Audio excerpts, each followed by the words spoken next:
En un moment de crisi en què el sector editorial s'està concentrant en poques mans i les grans editorials dominen el mercat, apareixen un seguit de microeditorials que han aconseguit fer-se un lloc. Això sí, aquests emprenedors ofereixen productes molt especialitzats i dirigits a un públic molt concret.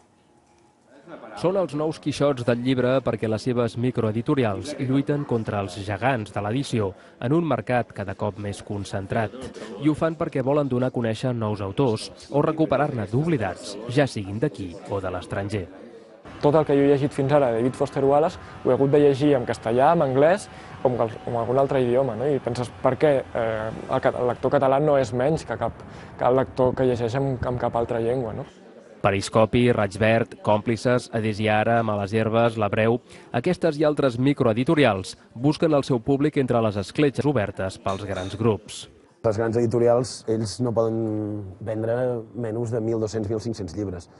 I això fa que un autor poder molt interessant, però això que dèiem, que no sigui per un públic massiu, no trobin lloc en editorials grans. Per a aquesta mena d'autors cal fer tirades molt ajustades i la tecnologia digital ara ja ho permet. Fem una tirada entre 500 i 800. Estaria entre els 1.000 i 1.300.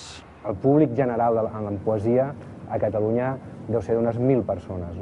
Si fas unes edicions d'uns 500 exemplars i els acabes venent, vols dir que tu has fidelitzat un cert públic.